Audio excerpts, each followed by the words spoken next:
Trinidad and Tobago.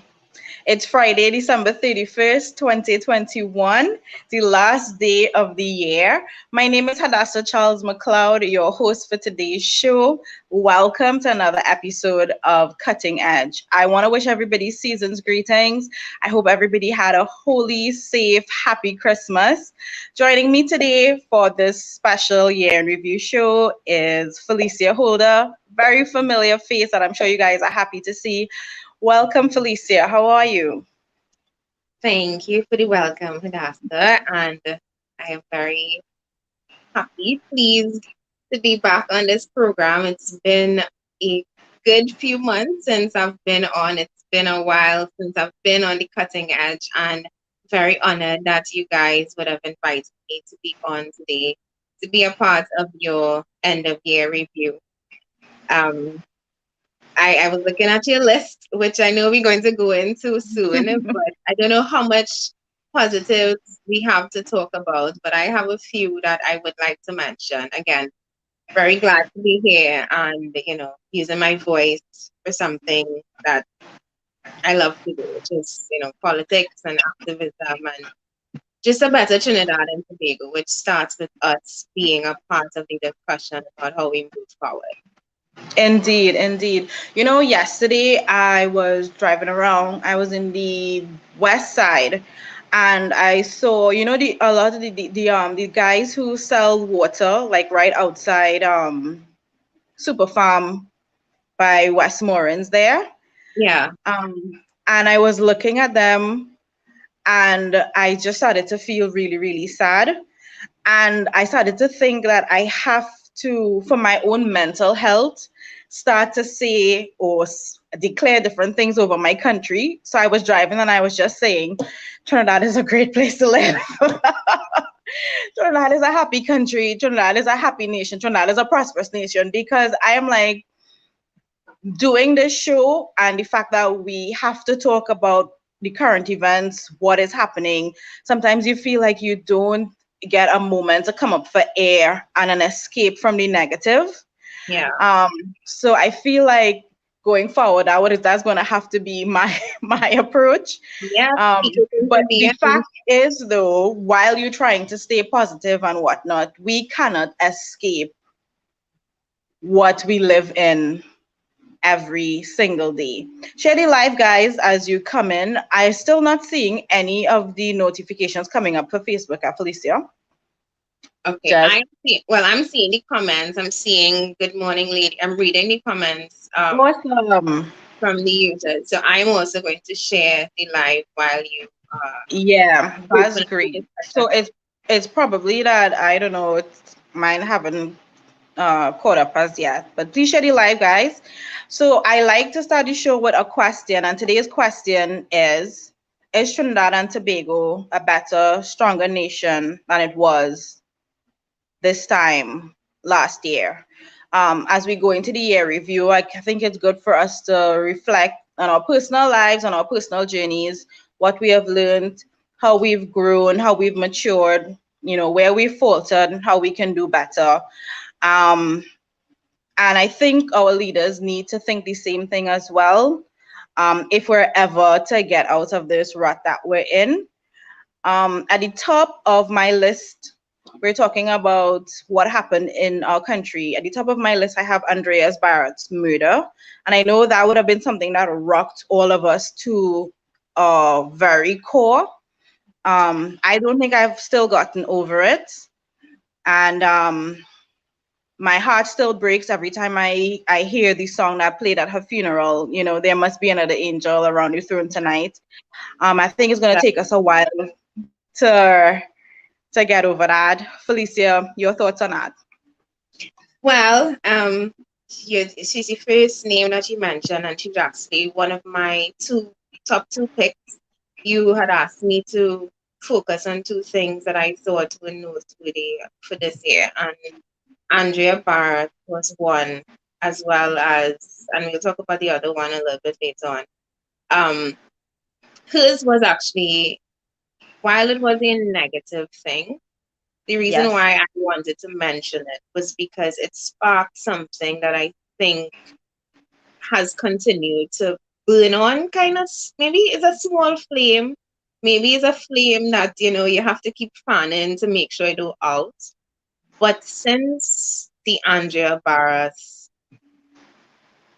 well, since her murder, since the formation of the Candlelight Movement, since all of that transpired between January and February of this year, I think that was the beginning of a seed of change in this country. It was the beginning of, at least the first time in my history, first time in my 33 years of being on this planet, have I ever seen Trinbagonians come together in such a way. Like I said, it's a very negative experience that brought light, well, birthed a positive, I guess, path that Trinbagonians eventually took. And I say eventually took because so many people came together for an issue, on a cause that I would have never imagined so many people, men, women, children, even politicians, some of them who were brave enough to put aside party loyalty and all that, they came together because they understood that this issue of the killing and the raping and the murdering of our women, that this issue cannot continue. Sadly, Andrea wasn't the last. And sadly, she probably will not, and the others who came after her won't be the last few for that, for these heinous crimes to happen too, because while we were able to come together, over 120,000 of us, to put our names on a document to state what we want, while we as the citizens rose to the occasion, we still have our legislators and our parliamentarians and our judges and our presidents and our prime minister and our cabinet. We still have the people who, with the stroke of a pen, could change Change it. life for every single woman in this country. We still have them refusing to step up to the mandate, refusing to step up and actually take the protection of women and children in this country as a serious issue. Women come and die now, and it's just another story in the papers. We cry, we mourn, but it becomes another statistic. It's like crime now. It's like crime and murder. Oh, another woman killed. That's so sad, and then we move on. And I'm not saying we're moving on because we don't care. I'm saying that as a country, we're moving on because nothing has changed. We're not putting anything in place. We have what? Faris Amari came out and said that he decriminalized pepper spray, but where in Trinidad, right, and Tobago right now, can you go and purchase a bottle of pepper spray to protect yourself? Why make something so simple so difficult? Why make protecting yourself such a hard issue when the criminals doing it? No.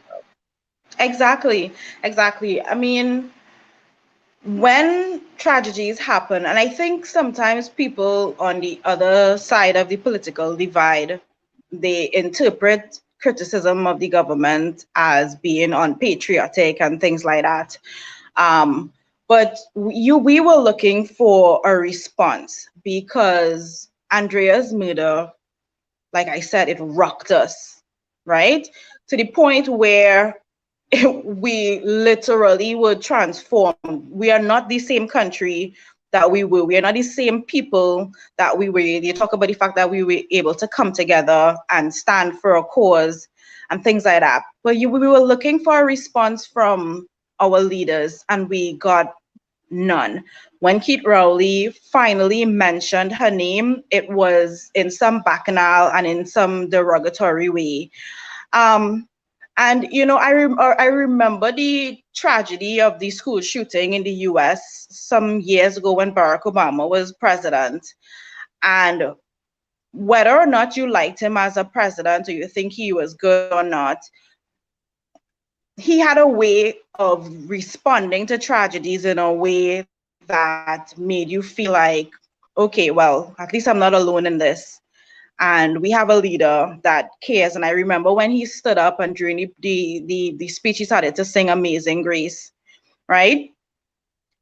I don't expect Keith Rowley to sing Amazing Grace. I don't know what his voice sounds like, but we got no type of response that was encouraging, none that said, okay, this really is enough. None that showed that he cared or even sympathized as a father. Um, and what we got was more politics. And as a result, we have, like I say, shoddy pepper spray legislation that doesn't really work, because where can you buy pepper spray today? And they have made changes, quote unquote, that are not effective and are not going to be helpful in lowering the crime rate or eradicating it or giving women at least a fighting chance should they be abducted or kidnapped or anything like that. We need to do better. We definitely need to do better. And I was saying this on the previous live because we went live a few minutes before this live, and then we realized we weren't broadcasting to all of these people. And I was saying that I was watching one of the programs that you and Lima were doing. And this morning, while I was getting ready to come here and do this, and there was one, you all touched on Guyana. And the fact that Guyana's front page and their newspapers, everything in their papers was positive. Now, Good I'm not news. saying Yeah. that everything, I expect everything to be hunky dory and I expect Trinidad and Tobago to be perfect tomorrow. I'm not saying that, but where and when is our good news? When is it coming? When are we going to hear that crime has been reduced by 80% because of stricter measures being put in place by both the Ministry of National Security and joint efforts with the police service divisions, and when are we going to hear that? When are we going to hear that crime, white collar crime, is being tackled with such ferocity that criminals literally buying tickets, taking their vaccine to fly out because they don't want to get home? When are we going to hear that our sugar industry has been revitalized, that our oil industry is booming, and we have so much that we have to export? When are we going to get our goods? And it's of course not me sitting down waiting for it to fall on my lap. We want to create the good news, but Indeed. at the same time, it's been, and we're doing the year in review, but it's been a very heavy. I mean, it's been a heavy 2 years because of the pandemic, but it feels like Trinidad get a double whammy. We get a double slap of everything bad and negative that could. The only thing we didn't get was locusts, I swear. No, we And did. We did villages down south. There was locusts, you forgot, and they were calling on what are you um saying right now? Clar- Clarence Rambarat to help them because their crops were being wiped out. I am trying to say this as serious as possible. I can't stop laughing. But Felicia, we did So, anything. It was like Murphy's Law, right? Anything that could have gone wrong in our what's country this wrong with year, us in it there? went Wow. wrong. And I was being real capacious for that to come and say we actually had. But seriously, what could be on Trinidad and Tobago that this is our reality? Like, what good news do we have? I mean, like I said, I love the candlelight movement. I love that it created that opportunity for the unification of Trinbagonians. And I'm going to touch on my, I know I'm skipping here, and I'm going to touch on my second Let's point. go. It's one of your points as well. The unification that I felt, was sparked with the candlelight movement, with the Andrea Bharatt effect. And it kind of has continued to a small degree. And I say a small degree because I'm going to separate Tobago from Trinidad here now. My second movement this year that I want to talk about, and it's a positive one, thankfully, is that Yes. PDP won Tobago the 2 times. The first time when they got the 6 out of 12, and the second time when they got 10. It's 10 or 11 seats that they have now. It for me, and I think that was the last political post that I have made, Yes. because it was the last notable moment in history, or at least in 2021, when Tobagonians said, you know what, after it's been how many years? It's been over 20 years that the PNM has had control of the THA. But Tobagonians took a chance, and I could imagine how scary that was. I could imagine what it's like, because Tobagonians have been told and brainwashed into believing that the THA is God, and Yeah. the PNM has been THA, so they've been one and the same for the past 20 something So years. And exactly. not to get people to believe in something different is a whole is a whole listen, having done this enough times, ran for election twice, I can tell you, changing people's minds someone they know is a really, really hard thing to do, especially when it comes to political choices. And what Yeah, Tobago was able to do, what they showed Trinidad is that there is hope. You see that word hope, there that is four hope. letter word. Yes. I think that is the thing that I'm ending 2021 on. It has been a terrible year. It has been a year that brought a lot of stress for everybody. I say that without hesitation because I know this was a hard year on everybody.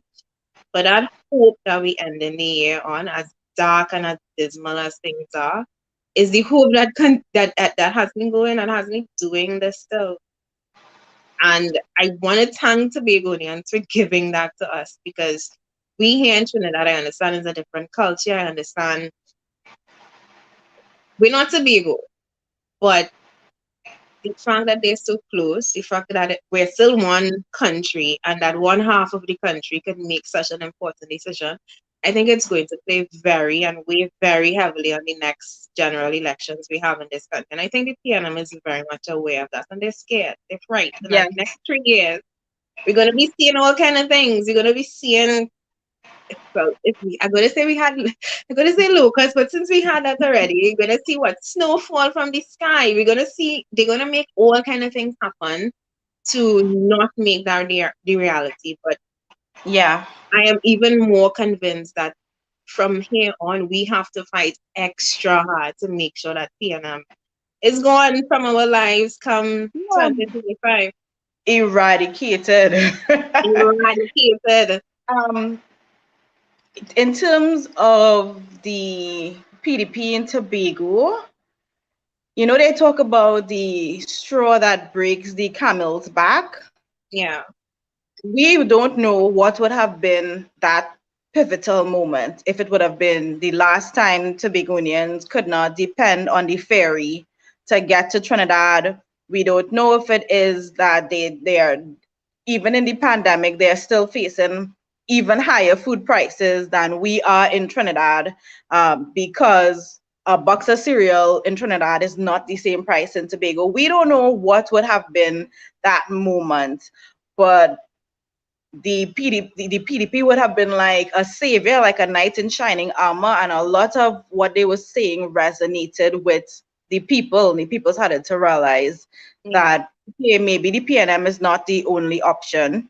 And that would be the takeaway for us. The PNM and the UNC in Trinidad is not the only option. A lot of people used to say, well, they look for that, they vote for that, it's good for them, Yeah. whatnot. But people didn't have a choice before. The thing is, people actually do have a choice now. Yeah. And like you say, it would be amazing to see what we do with that, because I think Tobago has given us a gift in the form of that hope. And it'll be Yeah. interesting to see what we as a people do with it. If we're going to roll over and just take the nonsense that is continuing to pour out of the Red House, like, I don't know, like if it's for sale, or if we are going to say, no, enough is enough. Something else that was on my list that broke my heart this year was the initial rollout of our vaccine program. I Mhm. don't know how many of you guys remembered it, but initially the plan was that people, I think it was 60 years and over, they would go to get their jobs first. And in true Trini style, it was a disaster. Our government had our elderly people standing in the rain, standing in the sun, in long lines for hours.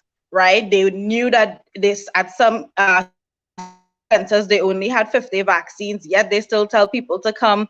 Then they change it the next day and say, well, okay, it'll be alphabetical order. So if your name was Ali and we have a million of them, that would have been more drama too. Hmm. What do you think happens when they know they have something to execute, that it always falls apart so spectacularly? Well, having been an event coordinator in my life and as one of my responsibilities, I can tell you that event coordination, let's consider that the rollout of the vaccination as an event. It requires planning, it requires collaboration, it requires communication, it requires a level of experience and understanding and knowing what you're about to do, because just what you said there, something as simple as alphabetical. If I came today with and I didn't get my vaccine, and you're telling me come back tomorrow, but my name is A, but you're ruling out Z tomorrow, where do I fall in? And it's just going to create more confusion, more drama, which I think just is what happened. We got the vaccines. We say, all right, we have the vaccines. Let's put them in the health center, and there was no proper planning, no thought, no collaboration. And it was obvious. It was obvious because I'll never forget. I was the front page of all of the major newspapers. Senior citizens sitting in the rain, waiting to be vaccinated, and I would have forgotten about that had you not reminded me. And thank you for reminding me, because that is another fiasco that took place in this country. Now, why am I coming down so hard on them? Yes, as an event coordinator, I have made mistakes.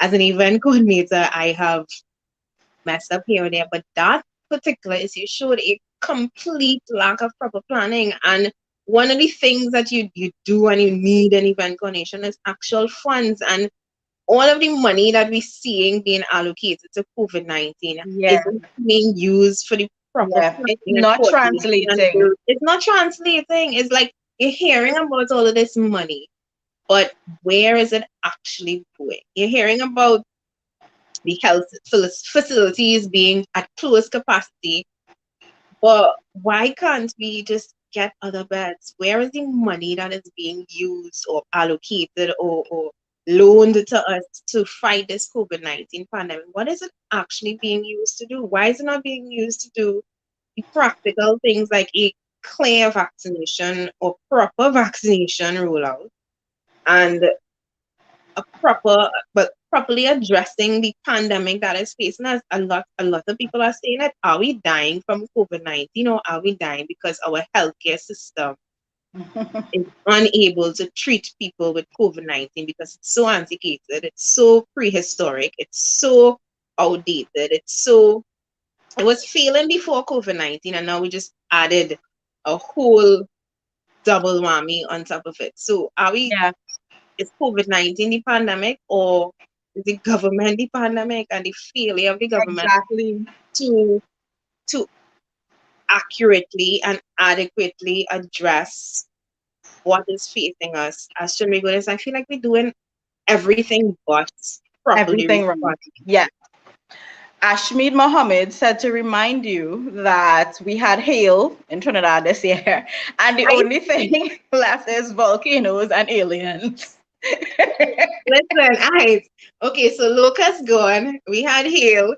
All right, so let's just say I'll wait for the what, the volcanoes and the aliens to land. Yeah. But the way we going, that might happen before the end of the Yeah. year, and maybe the last day of the year. Who knows? The vaccine rollout to me was just a proper representation of the disdain that our government has for our people. That showed me that because you say you're planning an event and whatnot, events are supposed to be, the people are supposed to be the center. The people are supposed to be the main concern, the priority, right? That showed me that our government does not care. I know we always say it, but that was one of the moments when it just really hit me as like they do not care.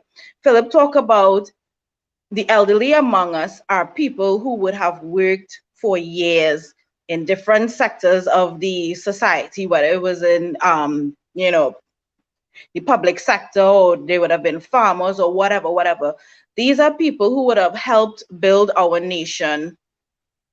Disaster that it is to where we are now. They would have given, they would have sacrificed, they would have toiled, they would have poured into our country. And our government did not know how to show these people some respect and to treat them with some dignity. And it's reflected in the poor conditions at the hospitals, in the fact that you could literally go and wait 10, 15 hours and not get a bed and whatnot. I mean, we know it, but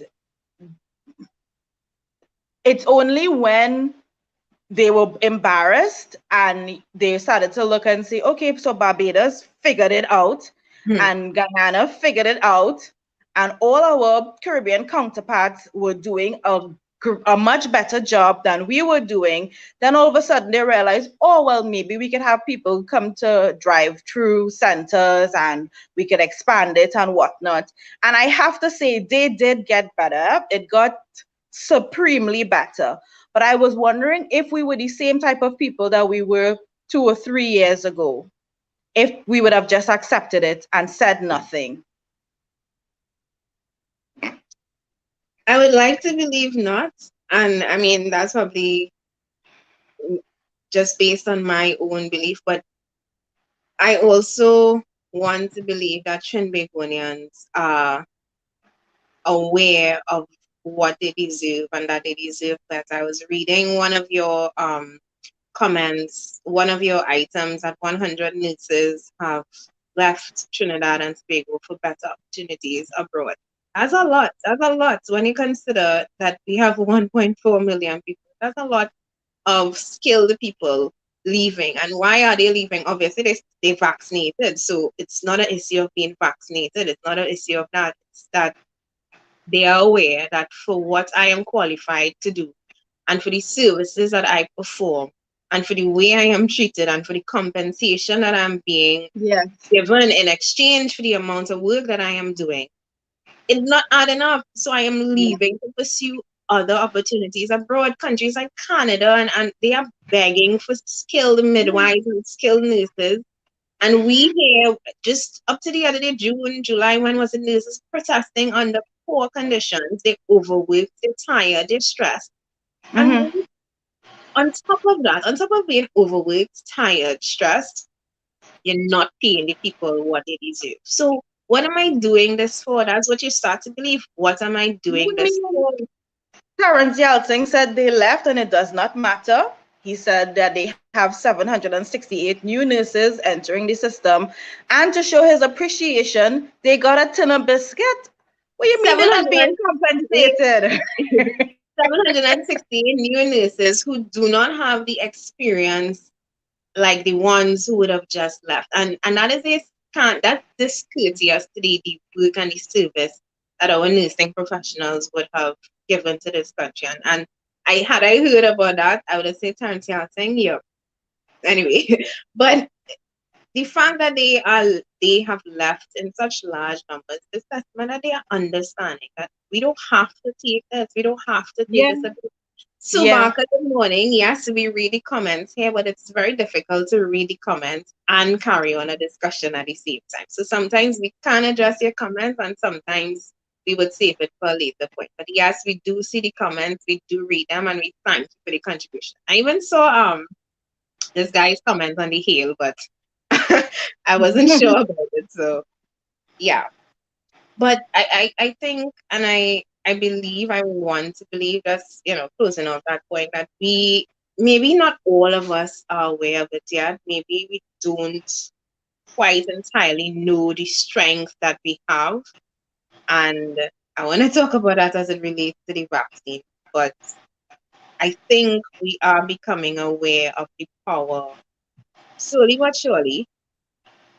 Slowly but surely, we're becoming aware that the only way to fight this is united, and the only way to fight it united is for us to be aware that the power is ours. The power literally lies in our hands. The Prime Minister threatened people about getting vaccinated by the 15th.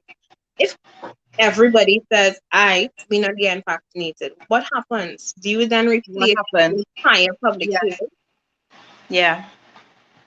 What Yeah. happens? What happens? Very true. Um, it's unfortunate though, because a lot of people, a lot of public servants, again, always driven by fear, always driven by how am I going to feed my family? How am I going to live? They're reporting that there has been an uptick in vaccinations since after Christmas. Of course, they are not talking about the fact that their livelihoods have been threatened and they have until sometime in February, is it, to be vaccinated or literally thrown out into the streets. And this is what we're dealing with.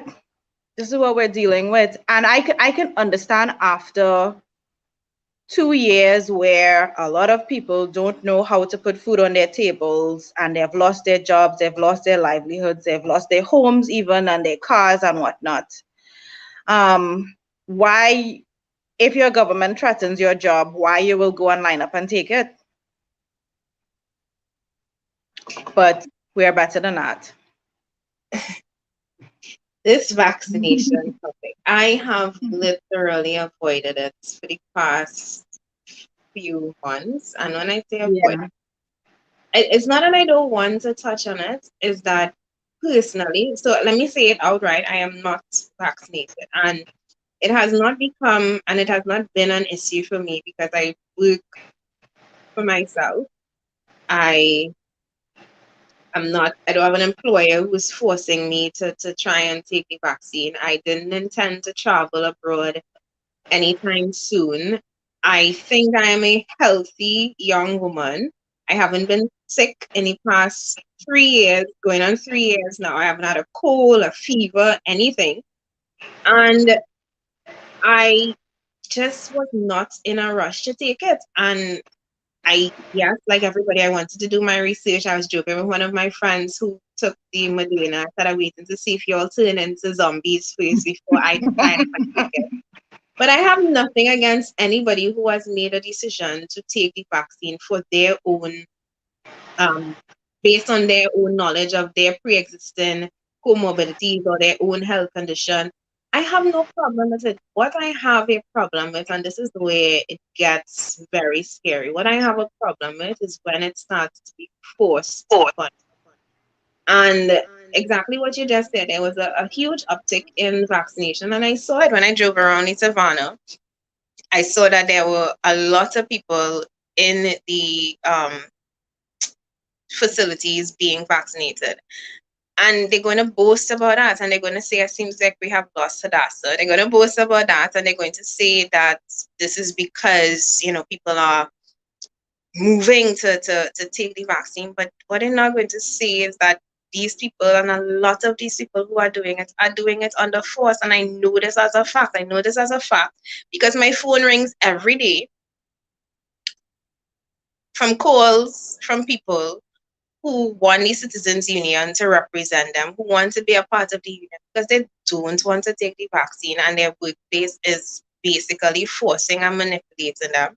And it's not just the workplace, it's happening from the top down. We have governments, and I have to focus on Trinidad and Tobago, but I'm watching across the world where governments in Australia, they are literally taking away your rights and forcing you to take, and let me add Hadassah back to the street, and forcing you to take something that you may not be comfortable with. And worse yet, welcome back, Hadassah. Thank you. Worse yet is the segregation behind it. Now, another pet peeve of mine. Again, I feel no inclination to go to the movies. I feel no inclination to go anywhere. I am perfectly happy watching Netflix in my house by myself. So you all, and I say you all, speaking to the governments and the policymakers right now, you all who put these safe zones in play, it doesn't impact me, but it does impact other people, and it will inevitably impact me because I planned a trip a few months ago with my best friends, all of whom are vaccinated, and it only dawned on me when I was purchasing my ticket that, hold on, do I have to be vaccinated to go to Tobago? Right. Yes, when I'm in Tobago, because they're talking about, oh, let's go here and let's go there, and I'm just like, wait, hold on. I am going to need to be vaccinated to go all these places. So I actually messaged my friends this week and I said, guys, I don't have any plans to be vaccinated anytime soon.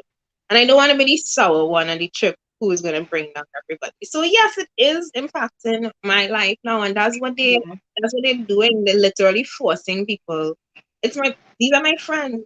I'm not able to see my friends. I'm not able to go out with my friends. I'm not able to hang out with them now that if we want to plan things, we have to make sure it's in a zone that is not a safe zone.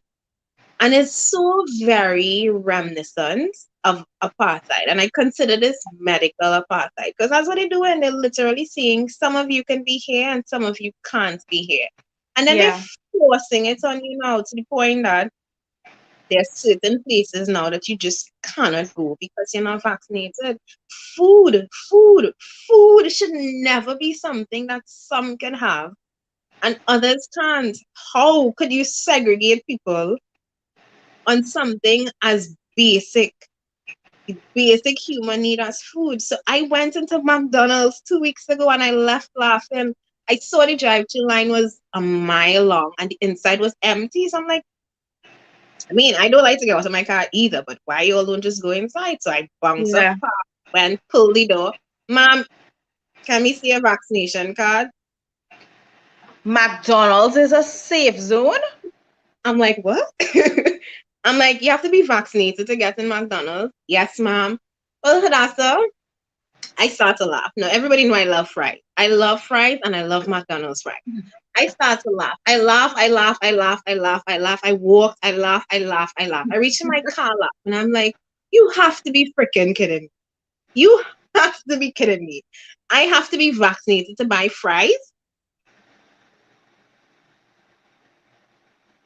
That is ridiculous. How far are we going to push this? And how far are we going to push this, especially when we know that the safe zones is bullshit? Let's be honest, it is bullshit. Everybody know you could pay $1,500 and get a vaccine pass. Everybody know that. So why are we pretending that this is in any way created to protect the people who are vaccinated? Yeah. Not only that, I seem to be having trouble. Are you hearing me? I'm hearing you, but your visuals is moving very. So I don't know if you want to exit and come back and see. Yeah, I'll do that. You can continue meanwhile.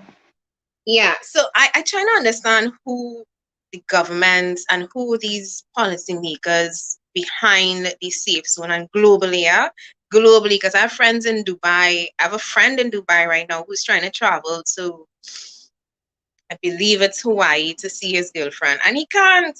He said because they're under lockdown again, and he was literally forced to be vaccinated to go and see his girlfriend. And he said he got COVID while he had on a mask. He's in Dubai. And there are people like that. My best friend's boyfriend right now, he's supposed to be traveling to Trinidad and Tobago. He's fully vaccinated and went to take his PCR test. And he also has COVID-19.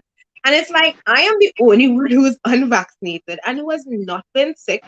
And who, while I do not want to get COVID-19, if I do happen to, knock on wood, get it, I hope that my immune system and my body can fight it off because from what I am getting, people who are healthy can fight off the virus. So Yes. again, why all of this fear mongering? I was making a joke some months ago saying just now they're going to bribe you into taking the vaccine, but the Republic Bank is literally giving you prizes and money for taking the vaccine. And I'm like, what world am I living in now? What world am I living in where, in order to be around my friends, in order to hug the same people who were hugging me freely months ago, I have to be vaccinated? Like, what is this world?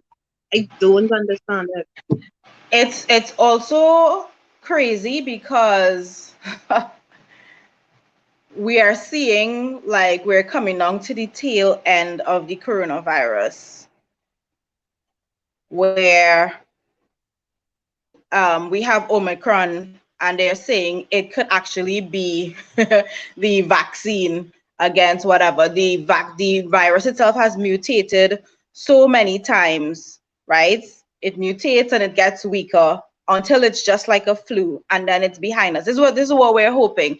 But also, I feel like we're in a country where the hesitancy that people displayed was not addressed or respected by our government in the face of having the highest deaths per million in the world. And they're not talking about the about the fact that, like you rightly say, a lot of people who are fully vaccinated, and fully vaccinated is relative because they're saying you're not fully vaccinated until you get the third jab. Then that's just now it's a fourth jab, and you have to ask yourself, where are we going? And why is it that the people who are pushing this agenda are not willing to have these conversations? And you talk about the fear mongering, the fact that every day the news will tell you that we had so many cases and whatnot, but they are not telling you about the recovery. The recovery is still 99.7, between that and 99.9% recovery rate. Why are we making this out to be bigger than it is? And what about the new strain, the Omicron? How you spell that? Omicron.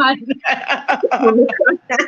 What about that? I'm hearing everybody saying, "Oh my God, it's highly contagious. It's highly contagious. It's highly contagious." And in my mind, I'm like, okay, I understand that, but does that also translate to deadly? And the No, answer is no, because Omicron is no. actually the least deadly of all the strains of the COVID Of 19 all these virus. It's the strains. least deadly. Yes, So it's highly contagious. It's highly contagious. So what does that mean? That's what I am asking. What does exactly. that mean? Am I going to die tomorrow? Is it going to What does pass? that mean? Is my entire family going to fall? Like, what is going to happen? Yeah, yeah. And but that's a history The though. media. History, and I love history. I studied history in school, and history has literally played this entire story out before our eyes. Before we've seen this before, history has shown us that we are afraid of anything that is unknown, and it's understood because it's unknown. It came out of nowhere. What, a bat eats somebody eats a bat? Come on, we still gonna believe that story that somebody eats a bat in China, and this is why so many millions of people died around the world. Come on, let's be real. This is clearly biomedical warfare, and it's spun out of control. And now I believe that the pharmaceutical companies are involved. And yes, there is a level of profit in marketing a vaccine. Look at it. The same people who for years, not for years, sorry, for months have been saying that the vaccine, not the vaccine, that the virus, once you overcome the virus, that you build up natural immunity and strong antibodies. The same people who were saying that are now saying that the only answer is the vaccine. And I do not understand that. I don't understand when being vaccinated was the only option. And I'm not, again, and I need to be very clear, I am not anti-vax. I have friends who are vaccinated. I have family members who are vaccinated. I want to underscore that some of them by force, but it's nothing against you being vaccinated or choosing to be vaccinated. Like I said, the force in which they are forcing you to be vaccinated, the segregation, and the segregation on basic things like food and wants and needs. I mean, being able to go out and be with your family and friends, the fact that they have literally put a clear divider between those who can and those who can't, it's like it's already been a stressful 2 years globally. Globally, we tired. Globally, I have two years on my visa that just went down the drain. I love to You travel. didn't I get love back. to have Yeah. fun.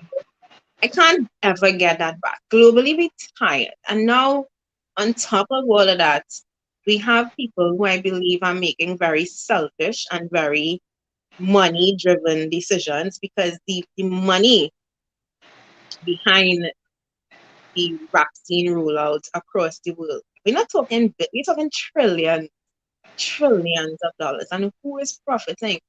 People would scoff at natural home remedies, but I can tell you for a fact, if I get a cold or a fever today, I will quicker go and drink the fever grass tea Some that blue I vine have or in my something. yard than go and take a Panadol because these pharmaceutical companies, these remedies are based on natural things. So why not use the natural? And why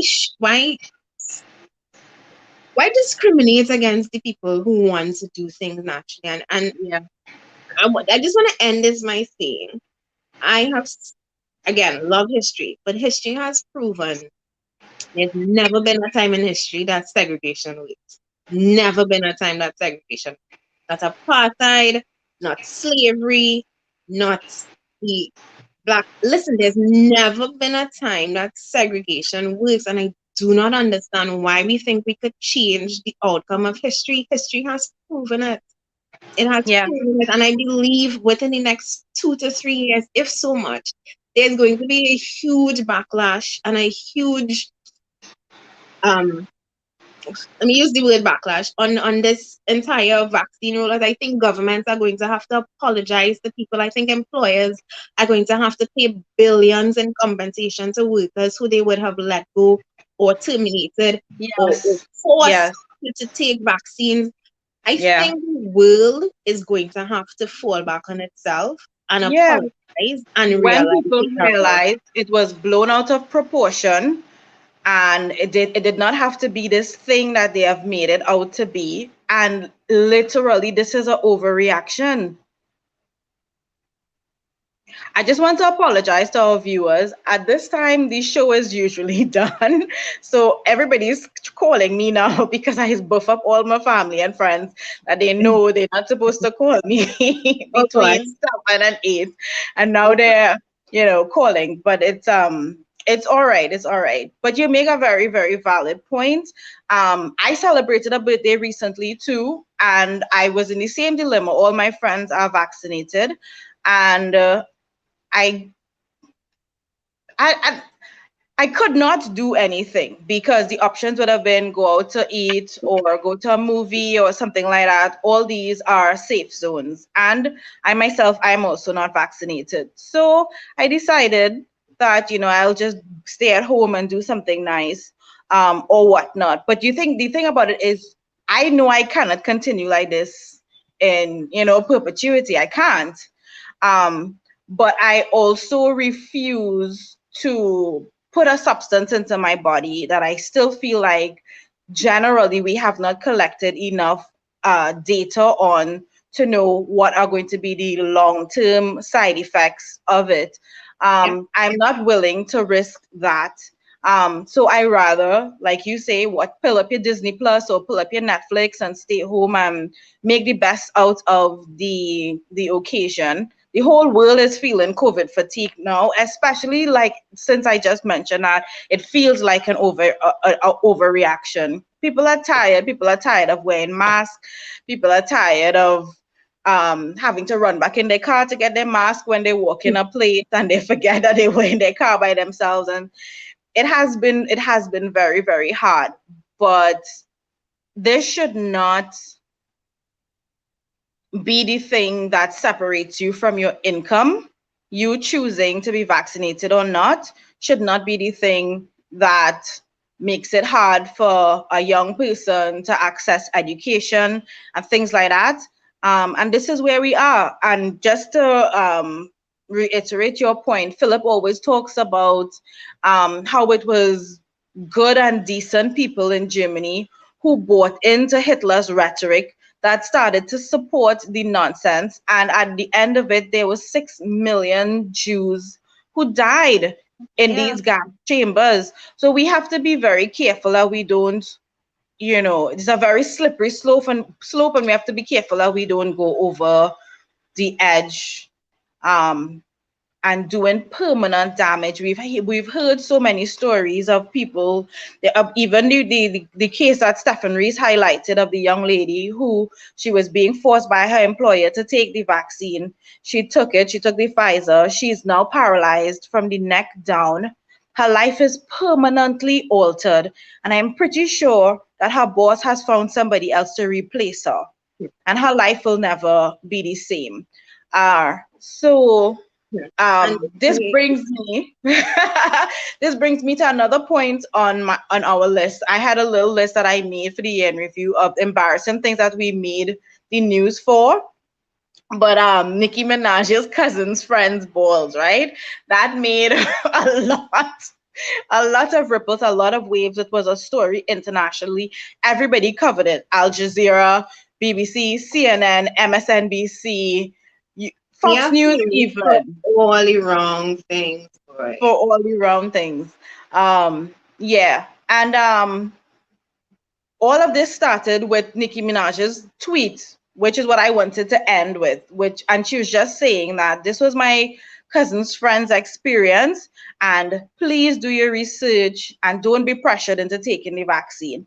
And we saw how the world turned on that girl and Mhm. dragged her and called her an anti-vaxxer and whatnot, all because she was just expressing some concern. And it really made me reconsider my position on media and a lot of the outlets that I subscribe to, I get my international news from, because Trevor Noah was somebody who I absolutely loved and adored. Mhm. And then he had Terence Dial Singh, our Minister of Education, on his show. And I was like, but this is such a biased one way story, right? Of course, Terrence is going to go on there and said that, they wasted so much time trying to track this down to find out if there was any truth. And there are no such reports in Trinidad or anywhere in the world or whatnot. And we know we have the most inefficient Ministry of Education. We know that they did not squeeze every guy's testicles to determine this. We know that, Felicia. We know that. But also, when I was looking at it, I was like, but Terrence, but Trevor did not seek to speak to anybody, a nurse in the It was hospital. a one-sided He did interview. not And look to talk to anybody on the ground, somebody who chose to get the vaccine or somebody who wasn't vaccinated. And I was like, okay, I'm going to be very careful with media now because you never know until it's in your backyard and the story actually affects you and it's coming from your country that you realize that this is one sided. This is not the whole story. hmm. And I mean, unfortunately for us, that was our one of the things that I feel like we need as a country is more international eyes on ground, of- well, international eyes focus on what is taking place in Trinidad. I think we still manage to present a facade to the rest of the world. They don't understand the conditions under which we live. And I mean, we're not under a dictatorship, but it feels every day more and more like a dictatorship. So I think we missed on an opportunity there for the good side, and I consider the people who are anti-government, well, this present government, I consider them the good people. I consider them Yeah, allies because nothing that this present government is doing is anything that I support or that I'm interested in. So the people who are anti that, I consider, like I said, consider them my allies. And the fact that that group didn't get to have their point of view highlighted on a show as important as Trevor Noah's was very unfortunate. The fact that the media worked against us once again, and not once just again. local, but now international media. I mean, it was very unfortunate for us, but I think our day in the sun is coming to that. I have that word hope. I am holding what I'm writing it down. Hope. HOPE. Because I have hope. And yes, Denise Xavier, this is your year and gift. Me being back on the show. I'm sorry. And we didn't address it. I'm sorry that Lima is not here this morning. She was supposed to be here. It was supposed to be a nice three. I was going to say threesome. Yeah. Must be a nice group of three, a panel of three. But I'm not certain what's up with Lima this morning. I did not hear from her. I hope everything is okay at home. I'm sure she'll message us after and let us know that all is well. Um, but just quickly, there's one last thing I wanted to say on the vaccinations and the issue of vaccination. Oh, somebody mentioned that they'll jab them up. Yvette Edwin, she said that they will jab them until they get sense. They're willing to give up your natural ability to fight everything, to put something in you that destroyed what you originally had. Sorry, Exactly. basically what she's saying is that they're forcing you to take the artificial version of what your body would have What your body does naturally naturally done if you're overcome healthy. if you're Yes. healthy. And Yes. the sad thing, and this is why I say that in the next 2 to 3 years, I believe people, government and employees are going to have to be paying out compensation to people, citizens and workers, because in that very case itself of people being vaccinated and people building natural immunity, there are studies right now which are proving that people who have taken the vaccines are no longer they are on their body does not produce the not to get medical, but basically their body does not produce the how would you describe this? The antibodies or whatever to fight the vaccine. So, for example, you and I are unvaccinated and we get the virus. Our body is going to produce a natural response that is going to make us able to fight it off Yeah. the next, if it should ever come around again. Natural immunity. The same Yes. with people who are getting vaccinated, they are no Yeah, longer their able immune to systems are create. being suppressed. Yeah, so if they get the vaccine, they are not their immune system is not responding to it in a way that those who have been vaccinated or unvaccinated are. And again, what does that mean? I don't know because all of this is new, all of this is fresh. I was reading a thread with women, one after the other, who are talking, and it's like they found a whole tribe. One after the other, they are saying, since I got this vaccine, my period has changed. Since I got this vaccine, I'm bleeding heavily. Since I got this vaccine, I haven't had a period in 3 months. Since I got this vaccine, I've been feeling very sick, very ill. And I saw one girl actually say, since I got the vaccine, my period used to be 7 days. Now it's cut down to 2 days and it's very painful on the first day. And I told my doctor, but my doctor said there's not enough research to prove that there's any link between the vaccine and what's happening right now with my period. And I wanted to respond, sister, you are the research. You are the oh what I lost it last again. You are the research. This is brand new. Welcome back, Adasa. So And I'm I'm so back. sorry for calling That out. was Lima. She will be joining us soon. Okay, nice. Yeah, you are the research. The reason Yeah, why there we the is guinea no pigs. research, the reason why there is no pre-existing research is because it's you. In 5 years, they're going to be looking back at a case. They're going to be studying in Trinidad and Tobago. We had 6,000 women who took the vaccine, the Pfizer vaccine, and Yes. 4,000 had X amount of. We are the research, you are the Yes. research. And I say we because I am Yeah. the researcher as well. In the next few years, they're going to be looking at the countries where they had the highest levels of vaccination and the lowest levels of vaccination, and they're going to be studying what are What the happened here? outcomes. Now, Yeah. if you know that and you're okay with that, that's not a problem. But the fact that you're forcing those who know and who are not okay with it, the fact that you're still forcing them, Yeah. what Yeah. we really do it.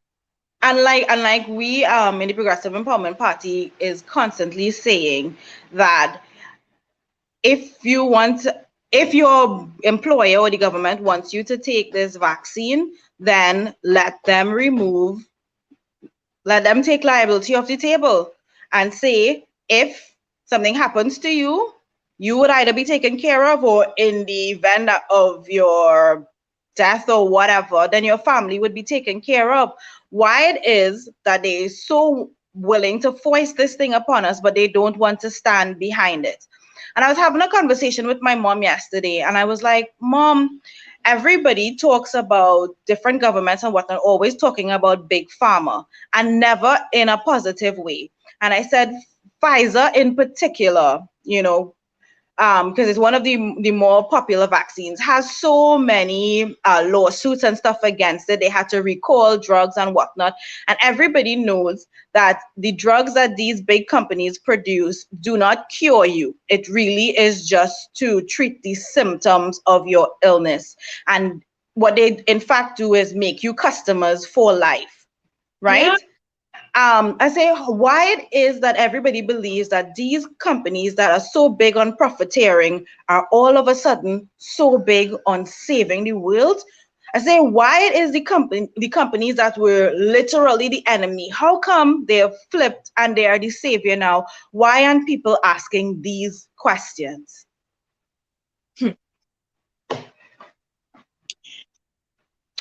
and these are the questions that we ask on the program. If you are just joining us, we are about to hit the first hour. We spoke about maybe this being a 2 hour long program. Who knows? There was a lot that took place this year. Lima is about to join us.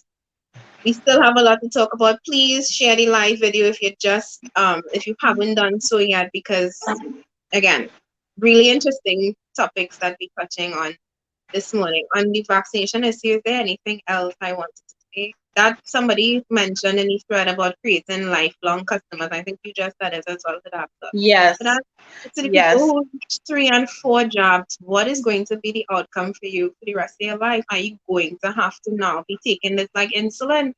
Is it Yeah. every 3 months you have to? And I am asking that question because I have had, yes, as Trinbagonians, as the world, we all get immunized, and we all go through it, the immunization as children, for mumps and measles and what's the other one? Tuberculosis. We get tetanus, we get all of our shots. No problem, we understand that.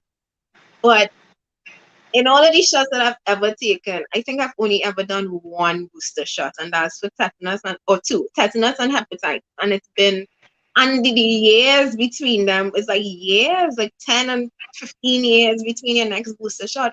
Why am I taking something that requires me having a booster shot every Yeah. 3 years?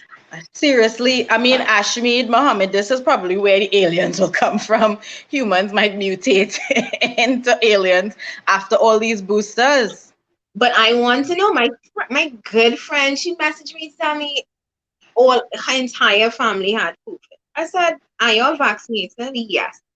And this is another issue, and this is one that I wanted to tread with very carefully because I don't have any science behind this. I don't have any medical I know degree. where you're coming. I know where you're I'm coming not with. an epidemiologist. I am not a medical doctor, but I find it very, very, very ironic that our spike in COVID-19 infection happened right after, After, yeah, right after after, we yeah, rolled out our intense and yep. aggressive vaccination policy. Up to April uh, 2021, we had 142 deaths. And afterwards, we literally went off the rails. We are hurtling towards 3,000 deaths, Felicia. Good And morning. good morning to Lima McLeod. Good Good morning. morning, Good Emma. morning. Did you move to Antarctica and since the last time we saw you bundled up and looking like you're cold and shivering? Yes, and I don't know why. Like the colder it gets, the more manly I sound in the morning, and the more nasal drip. And oh God, and John make a tea for me, and it's like, ugh. Ah, Good morning. You're joining us at a very good time. You just touched on the fact that it's very ironic that since the intensive rollout for of the COVID-19 vaccines, we noticed a very huge uptick in the number of COVID-19 infections. And I'm not a doctor. I cannot form or create any correlation. And I'm going to have to wait on the researchers and the real and actual scientists who are going to be studying this for the next 10 years go forward to actually come out and release the medical journals to tell us whether or not there is a real and actual correlation between vaccinations and getting COVID-19, because how are all these vaccinated people turning up with COVID-19? And then not only that, yesterday I did a post where um every day TTPS has to put out our condolences to PC yeah. Joseph, PC this one, and WPC that one, Corporal that one. And I have checked it. It is more than 10 officers since they have this heavy rollout, vaccination rollout, right? Every day they put out our condolences.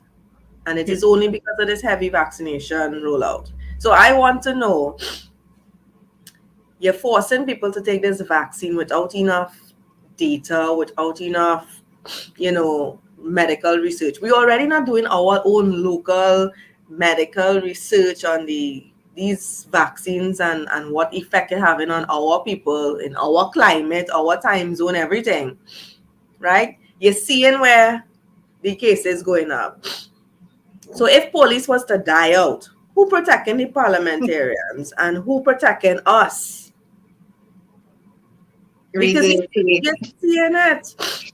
I mean, I have a friend who just had a baby, right? And it was a very awkward conversation. I didn't talk to her in a while. And when I spoke to her, it was her birthday, it was sometime in November. Called to wish her happy birthday and whatnot. She sent me some pics because she told me, oh, I had a baby and whatnot. She sent me a picture of the baby. The baby is obviously deformed. She is vaccinated. She would have gotten the vaccine while she was pregnant.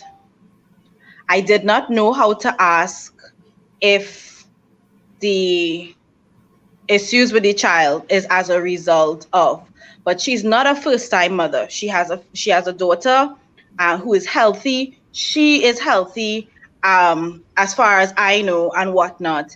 And you have to wonder, we don't know, and like Lima was saying, we don't have enough data to say what are going to be the effects of taking the vaccine when you're pregnant, when you're this, when you're that, and when you're that. And that is my only hesitancy. That and the fact that we cannot get big pharma and we cannot get governments to stand behind the drugs that they're trying to push down our throats. Sadly, Hadassah, in the next, let's say 5 years, your friend could be one of few or one of many, sorry, to be a case in a medical journal because you never know, and you never know because, like I said earlier, we are the research.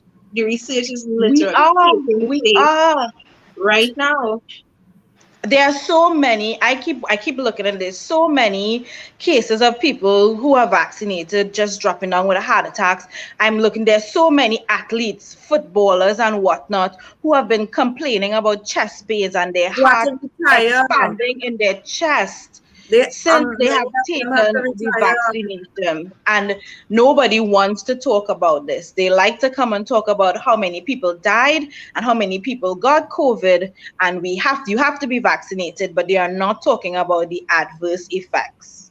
Yeah, a lot of footballers who play in Champions League and stuff had to retire from, and they retired very young, early 30s, late 20s, Yeah, because of that's it. Their this. life over.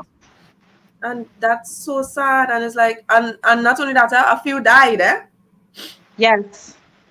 A few of them died. And So, that's and that's the thing that again, a lot of blame being put to an unvaccinated person. That's, oh my God, you see, she wasn't vaccinated. He wasn't vaccinated.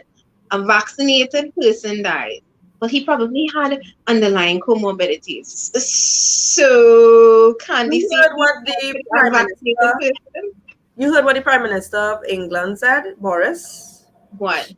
He said that he's urging people to go and get their third booster because it's going to secure them, it's going to protect them.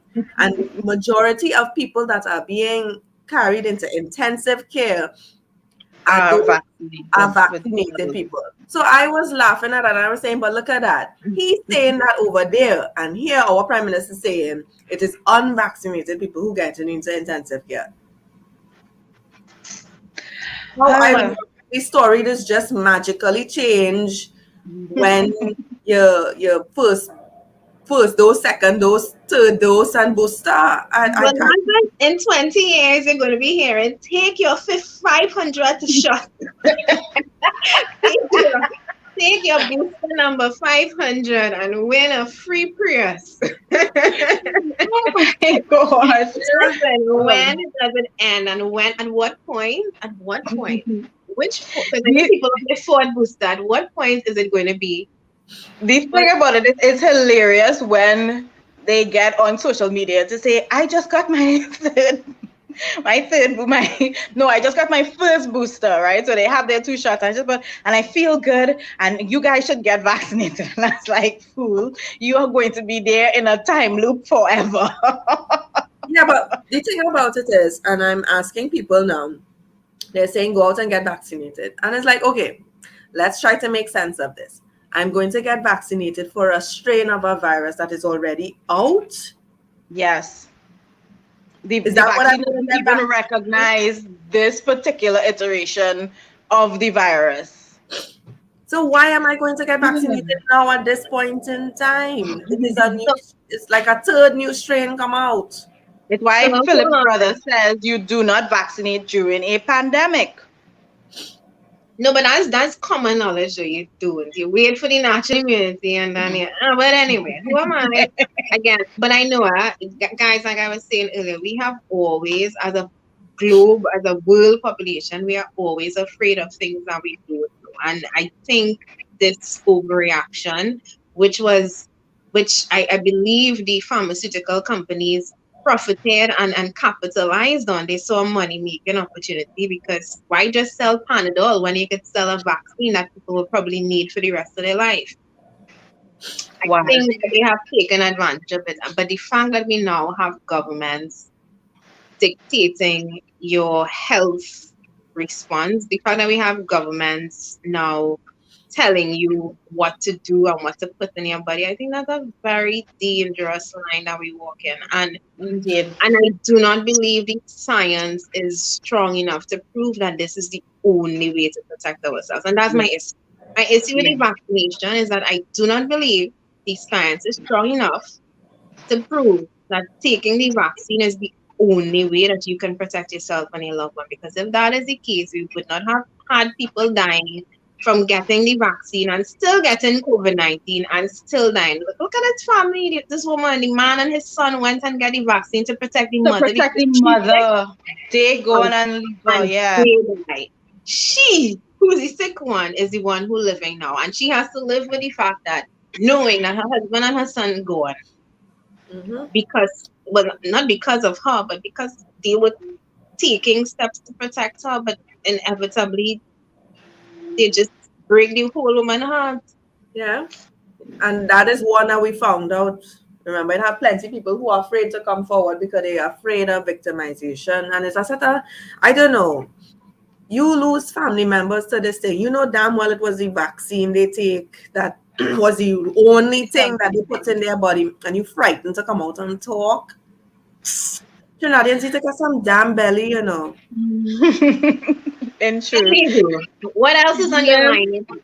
I was not That's gonna say Lim's coming at a very good time because we're talking about embarrassing things that we made international news headlines for.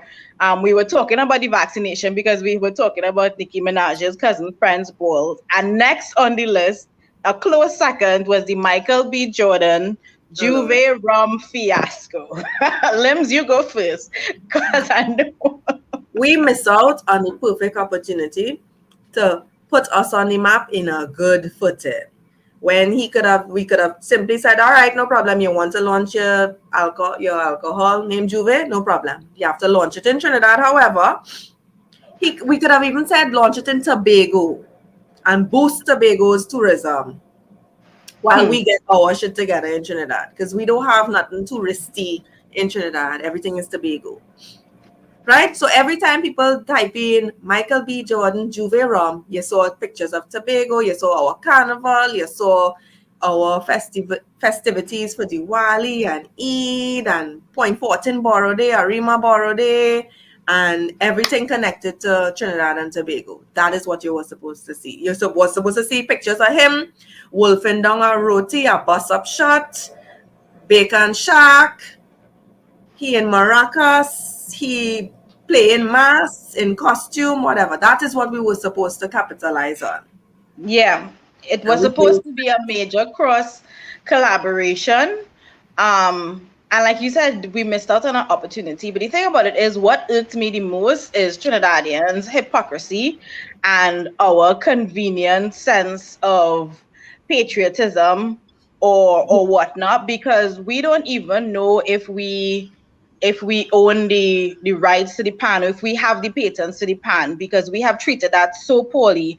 We always talk about the fact that a lot of our Calypsonians or heroes, national heroes or whatnot, they end up dying in poverty and squalor, and we don't respect them, we don't revere them, and we don't give them what they're due and whatnot. And we have people leaving our country in droves, right? We have a brain drain where people going abroad and making their dreams come true and whatnot. You're always reading the papers about Trini born or person with Trini heritage accomplished this or whatnot or whatnot.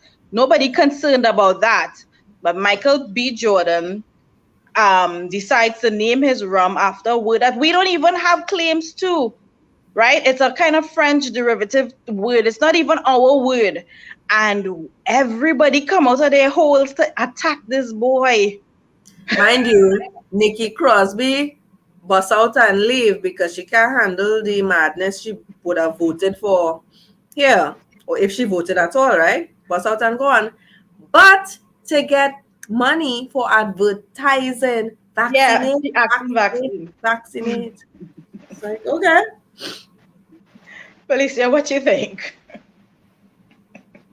I think, well, only Michael Jordan, it's you. Again, I agree with you all. It was a huge opportunity that we missed out on. I personally believe that he made a blunder when he came out and say that Juve has no known origin and whatever. Come on, like you could have done some better research. But this is where we had the opportunity to say, all right, we forgive you. As much as you would have overlooked our country, would have overlooked our tradition of Juve, which has been going on since the beginning and the origin of Carnival. As much as you made that very terrible blunder, come work with us. Like Lima said, Yeah. you reach down in Piaco or in Arthur Robinson and you see this huge picture of Michael B. Jordan saying, "Welcome to Trinidad and Tobago, the home of Juve." Like, come on, Yeah. look at what that would have done for us globally and internationally. And this is where we as people coming together is one of the negative things about it because we tend to only want to pull together. When was it? When Nicki Minaj husband elbow what's his name? Iowa. Iowa. We the whole of Trinidad and Tobago come out to say don't be on with Iowa. Mind you, there's the same Iowa we were spitting on for how much ever years over Marshall and if you don't mind now that Iowa is we old. Only people who are allowed to spit on Iowa is we. We, yeah. So we marshally forces then Only we must yeah. kick ourselves. Only we Yeah. must see ourselves. We marshally forces then I mean marshally forces now for Michael Jordan. And for what? What did we win? In the end, when he come back and say sorry, And all because Nikki told them, here what, these people a little touchy, just ease off and choose a different name. what she's Christian Daniel said it, that's what we do. We cut off our nose to spite our face. Right in the face. Yeah. Yeah. And we should have capitalized on Nicki Minaj and him, because when you come to Trinidad, we could have had her saying, welcome to Trinidad. He saying the same thing, the home of Juve. She saying the home of Carnival. Something. When you Yeah. come in the airport, it's like, oh God, we back to Trinidad. And you feel the heaviness when you reach out in the open Welcome to lobby. the bullshit. No map of the country on the ground, no interactive, nothing. No, you are here. Welcome to Trinidad and Tobago, and you are here, Piaco International Airport. Where do you want to go? Nothing, no kind of, and it's like, who is the dumbass come up with this airport? Yep. I mean, Lilima, you're on point because the question I asked at the top of the show is Trinidad and Tobago a better, stronger nation than it was this time last year? And we take the opportunities for us to get better and we literally throw them away. You're drowning and a raft pass and it's like, no, thank you. That is what is going on. Ah, Yeah, the Titanic sinking, and we rather stay on it partying instead of look at lifeboat. Let's get on. yeah, we just proud and stupid for no reason. Limbs, what happened this year in the news that really impacted you? Because I mean, we have a list. What you want to talk about? What pisses me off is the fact that we still have this segregation, this, when you're poor and you're black and you're a nobody, you could get embarrassed by police and you could get, abused by police. And not even police, licensing, everybody. Right? But when you are somebody and you have money, everybody jumps to help and attend to you. Case in point, homegirl who went on the pleasure craft with Christian Chandler and all of them, and she called Don Polo wife number to get Don Polo to send a boat for her to pick her up, right? Because she get her ass in serious trouble, right? But we have fishermen still missing. Coast Guard looking, can't find the bodies. Yeah. Did they ever find Becca Sila? No, no, Never. So nothing came out of that. no, and this is what has upset me so much, and people doesn't understand, why you getting so vexed. Because yes, pick and choose. All you could find Common Bird friggin' sun phone faster than you find people. Yep. Yep. Becca We Sila missing how much? Well, it's months now. Yeah, and that family has no closure. No closure, nothing. Can you imagine what that mother is going through? Yeah.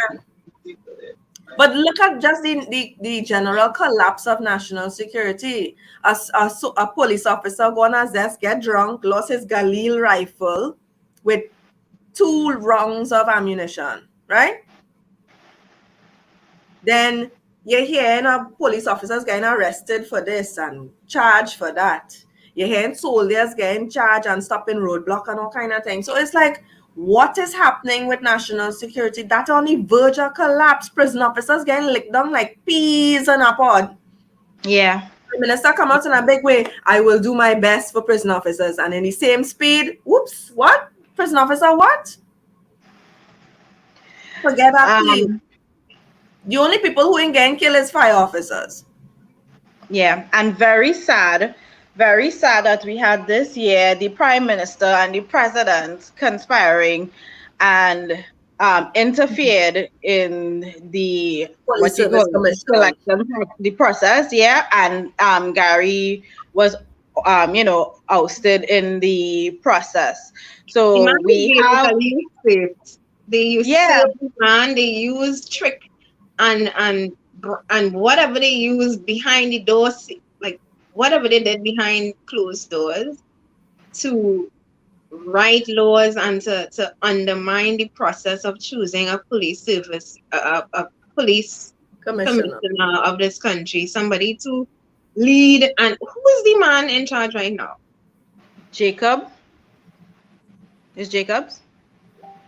He literally rewrote laws to make this man, to give him the powers to do what the commissioner of police do. And that goes to show you just how far this PNM government will go, just how ruthless they are as it pertains to bending the laws to suit their own personal agenda. Gary was a challenge to the prime minister, and we knew it going in, and we saw it in the middle, and we see it in the end. The only reason we removed him is because he was a challenge to you on that weak argument that we used, which is you lost faith in him. How could you have lost faith and confidence in a man and continue to work with him?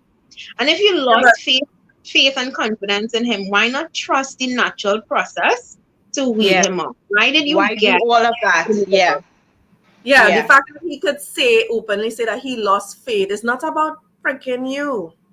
It's about a process. You don't like it, fine. Then there's a way to handle things. You don't just go and interfere and meddle like some meddling old woman. Yeah, but then you realize at every point where he could have exerted some type of influence, he did. At the PSA, with the president, with the list, every single point where he could have interfered, he took the opportunity to do that to get his way and install now a COP who has no backbone, who doesn't seem to have a clue or any type of idea as how he is going to tackle the issues of crime and whatnot, and will just be another political Williams 2.0. Yeah, that's Stephen Williams 2.0.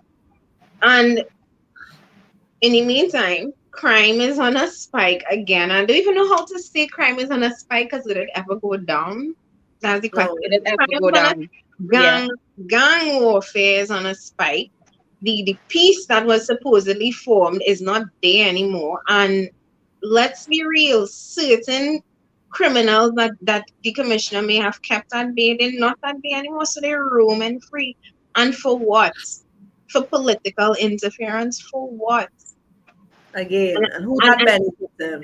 and Trinbagonians need to at this point open their eyes and see, and it, while you brought that up with us, it was one of the things that happened this year that I think did not get the attention that it deserved. I don't think the average Trinbagonian understood just how corrupted that process was. I don't think they Yeah. understood just how badly the police service and the police service commissioner and the office of the prime minister and president was compromised by that whole debacle. And if they had understood it, they would have no faith right now in the people who are saying that they're leading us. And that's how I feel. I have no faith. I mean, I didn't have faith in them before, but that episode showed us even more just how far they're willing to go to get their agenda met.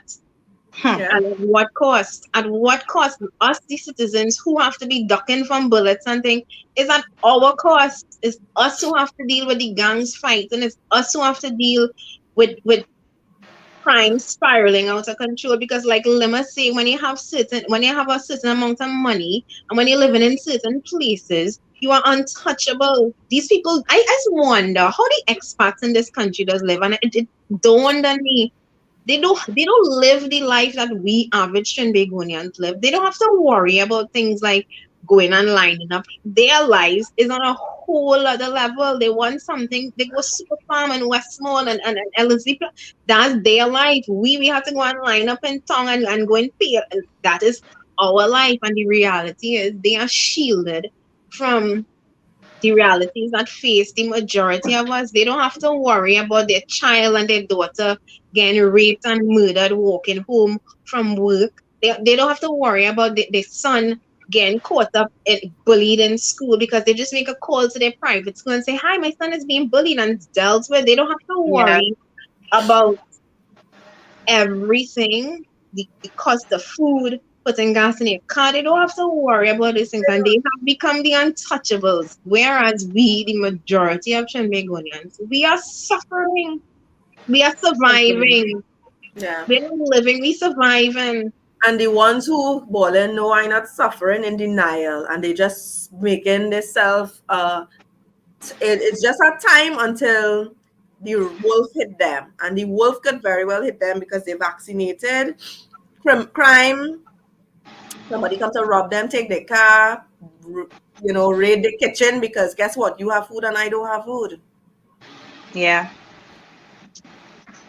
I tell you Anywhere at several any times time. through this show, segregation and dividing ourselves has never worked. And that statement, a rising tide lifts all boats, again, is one of the core principles of the Progressive Empowerment Party that I believe in, because I do believe when you give everybody equal access to the same opportunities, it's going to pull everybody up. But what we have is a few people grabbing for the little that it have and climbing on top the backs of people and literally sinking our own selves. A ship does sink half of it up and the next half sinks.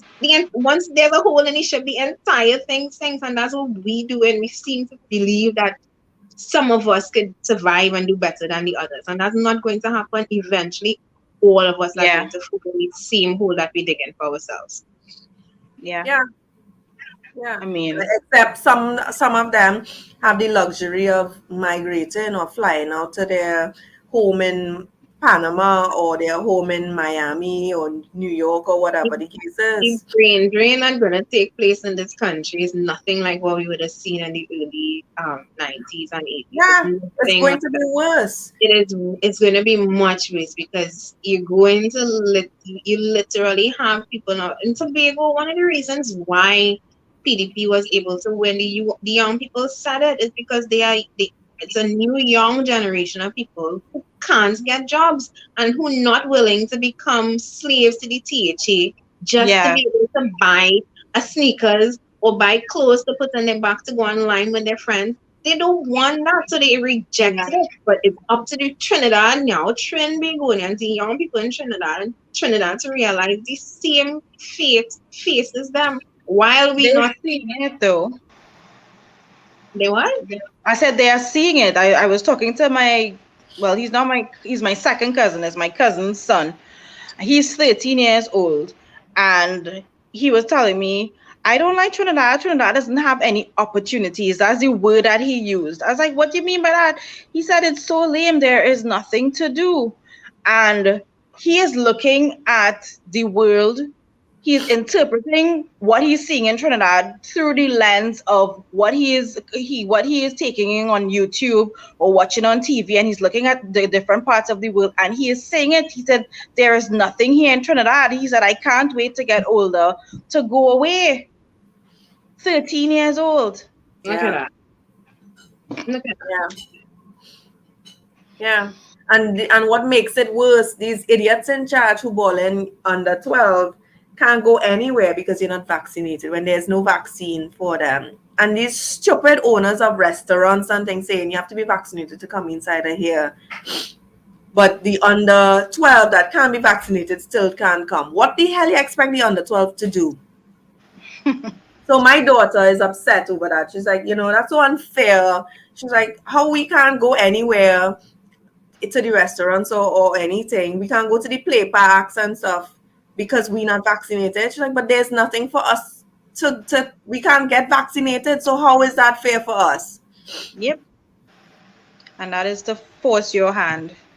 That when there would be a vaccine, yeah, for that age group, that you as a parent feeling sorry for your child who missing out on these activities, you would go and stand up with them in the line to get the job.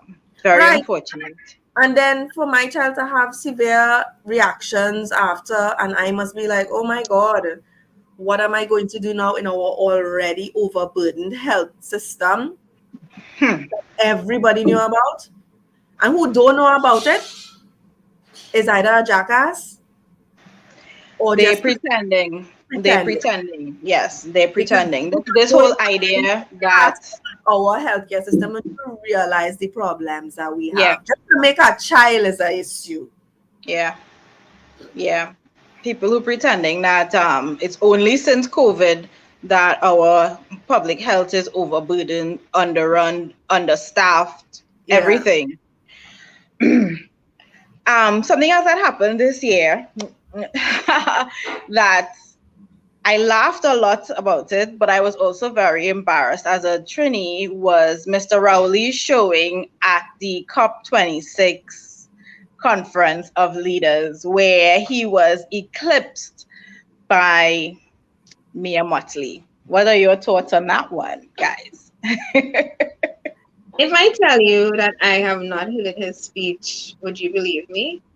Oh, I Yeah, haven't I heard it didn't either. either. I have not listened to his speech because I could just imagine what it was about. And maybe that wasn't fair to him. Maybe I should go listen to Keith Rowley's speech. Maybe I should give him one extra view, at least to give him a very proper review. But I did listen to Mia Motley's speech too. And when I tell you the woman gave me Goosebumps. goosebumps, she gave me goosebumps. And it's like, I want that to be my leader. I want to say that she's my prime minister because if that was just another well-crafted speech to bullshit the world, whoever did it, congratulations. See, because I was a believer at the end of the speech. I was a believer that she is actually concerned about the environmental impact of these bigger countries on her small country. I am actually believing that she cares about global warming and the future of the world, not just Barbados, and wants to do something. She inspired me. She inspired me to actually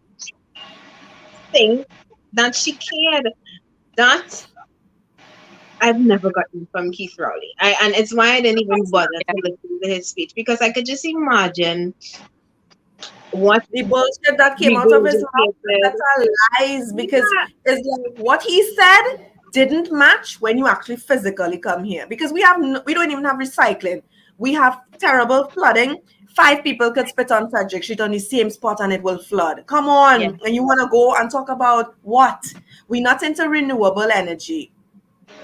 We don't even separate our garbage. So what shit is Keith Rowley going to talk about?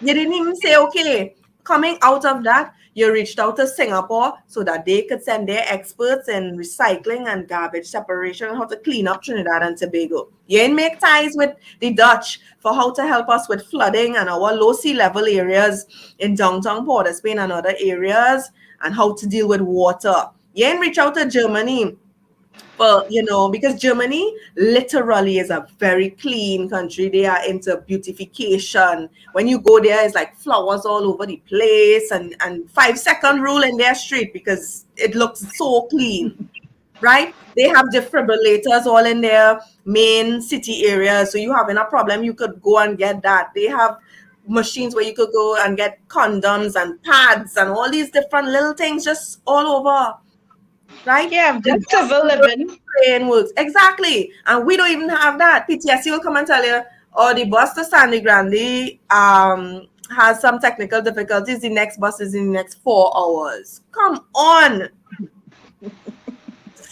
Yeah, I listened to about 5 minutes of his speech, and I got the part where he keep talking about the bigger countries having to do their part and their responsibility in terms of financing and helping smaller countries with their plight of dealing with whatever.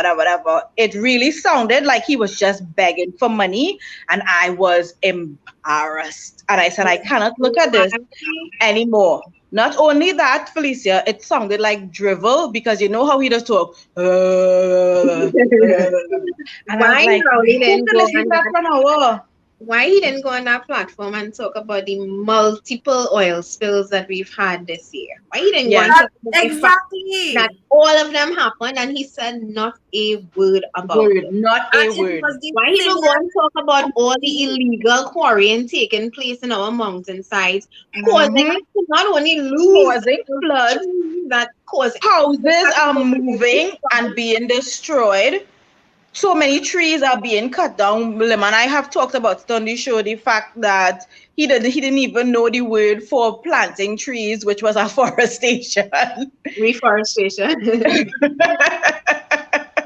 see, and that's it. Like I am not. How am I supposed to be inspired by a man who has proven time and time again in his own home soil that he doesn't care about the environment. Look at Port of Spain. I have to walk 2 blocks to find a bin to throw away my rubbish. Why is that? Yeah. Why is that? Why Yeah. do people feel comfortable walking down Charlotte Street and just throwing their rubbish in the drain? Yeah. What is that culture that we have created and what have we as a nation done to reverse that culture? What have we done Exactly. to promote being friendly to the environment and to promote Exactly. We're what not have we even done? friendly to each other on the road. People just want to run over cyclists and animals. Come on. Look, New Year's is just now, and a whole set of people who catching their ass gone and buy fireworks instead of they buy food. To scare dogs to death. Literally. I remember my dog, poor thing. I mean, he would run in the house, he will go under the bed, and you can't get him out, and he's shivering, Yeah. right? The animals, the fact that fireworks are illegal but not illegal continues to plague my mind because what I mean we segue in here, but I hate to look out my window and see dogs and animals just running out of fear because that sound is so magnified in the air. It's like Yeah. everything that we and that plays into what we're talking about actually. That's the environment as well. What are they doing to stop that? Yeah. Why every Christmas and every New Year's we have to be saying the same thing? Please put a ban on fireworks. Please put a ban. Yeah. Why? No, but again, Lemon and I always talk about the uneven application of the law, where the people who are selling fireworks could get away with that, even though it is illegal. Where Paula Gopiskun's son could have a boat and make it into a restaurant, and all the ministers that involved could play powerful dumb, and that will be the end of it. Where, I mean, Ashmi just reminded me earlier this year where it had the 200 guest wedding in, what was it, Federation Park or Ellerslie Yes. Park, Yeah. and when everybody else could not have their good, couldn't say goodbye to their loved ones and have funerals, or we were on lockdown and you couldn't go to church or anything like that, nobody stepped in there and nobody was arrested from that. That is what we are dealing with in this country. Yeah. Franklin Can had a funeral, a military funeral. All them soldiers and they dressed up in their guard and the white uniform and the dress uniform and stuff. But you can't have an open fire funeral for your father who died. Hindus are still waiting for that ban to be lifted. Yeah. And you see, we have to be, when we say that, we have to also follow up, because the battle is not amongst us. And I personally want to be very clear with that. I see the unequal distribution of everything, wealth, power. Everything, I yeah. see it, but Opportunity, everything. opportunities, everything. I see it and I experience it as a Trinbagonian. But I will always put the blame on the people in charge, because the fish always rots from the top down. You can't tell me that you see the inequality in society and you as policymakers and lawmakers are doing nothing to bridge that gap. You can't tell me that one rule applies to one and it doesn't apply to the other. And you as the policymaker, the lawmaker, the prime minister, the cabinet, the whatever, are doing nothing to fix that. The battle is not amongst ourselves. The battle is is between us and the people who are allowing this to continue. Because there are levels, there's those on the ground who have to deal with all the suffering. There are those who are impervious to it and they're living happy-go-lucky lives. And then there are those who will be impervious to nothing, to everything, because they are at the top. They actually are the ones who dictating why some of us have and some don't, and why some of us are treated one way and the others aren't. So we can't fight each other. We have to fight them. We have to continue to put Yeah, but the thing with that though is the separation of the politics in us, because you still have the hypocrites on one side saying PNM this, UNC ain't like that. It's all PNM. Then I consider those people who are not woke. Christian Daniel said earlier, we do separate our rubbish. It's PNM and UNC, and that's what we do. Some It's people pick the true. PNM rubbish, some pick the yellow rubbish. But I'm waiting for more people to say we don't want any rubbish at all. We just want It's a true. country that works. And it boils down to that. It literally, this program, everything that Philip does, everything that we fight against, it all boils down to us just wanting a country that works better. I'm not expecting rainbows and puppies and sunshine every single day. People will die, people will be murdered, there will be bad people in the world. You can't eradicate all. But you can put things in place to mitigate the impact of the bad people. You can strengthen your national security. You can.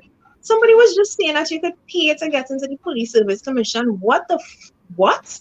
Yeah. You have to be kidding me.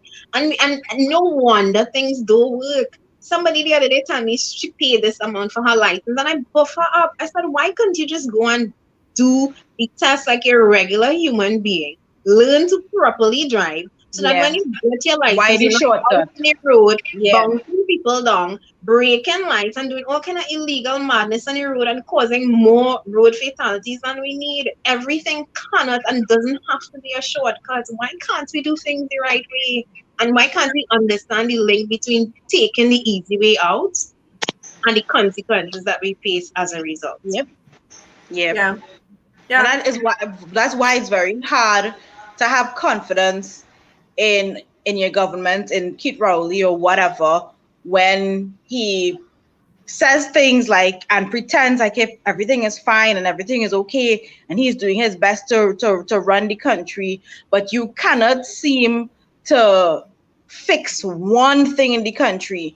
Trinidadians cannot go and have a smooth process or do online and get their passport, and you can't go licensing office without at least one of the officers approaching you to bribe you for money to get your license and whatnot. Why can't we eradicate that one problem? Why not start with one problem? I don't understand that. Sorry, yeah, I'm on my door. Somebody just knock on my door. Because I'll come in. it has to, the only explanation could be that it profits them to keep things as it is. It profits licensing office to continue to not clean up the racketeering going on, because who cares if I don't know how to drive but I pay $2,000 for my license?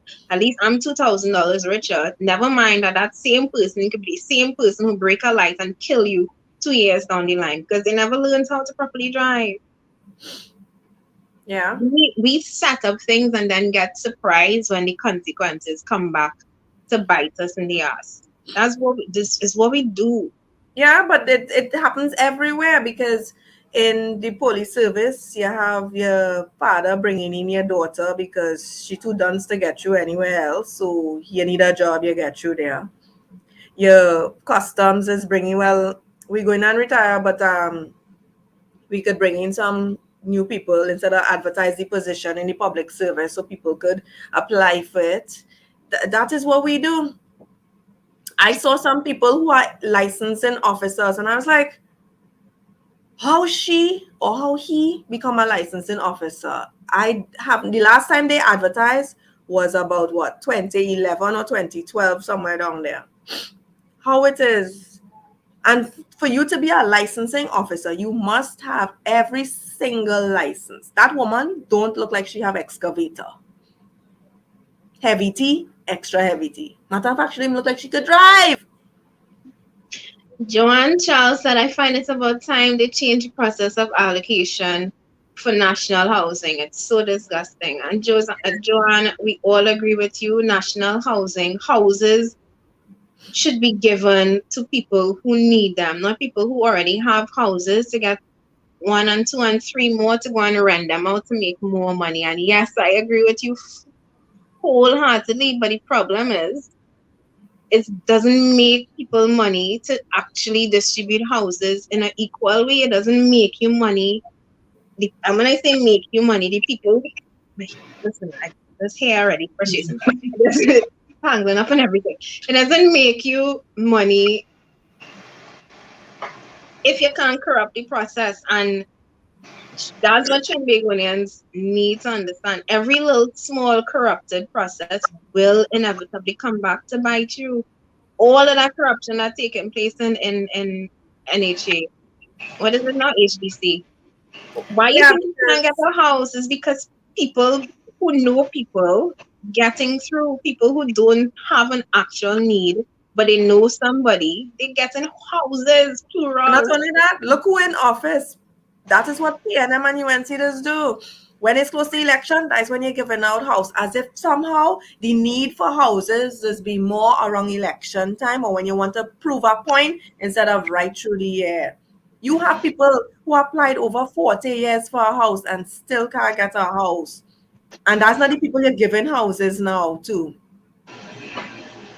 One of the first things anybody has to do when they get in there is to audit HDC and go through the books, every single house given out, how much people. Because HDC was designed for the poor people, people who cannot go mortgage finance and the bank can get a house. But yet still you have people who could very well go mortgage finance, the banks, etc., apply for a mortgage and get through and get a house.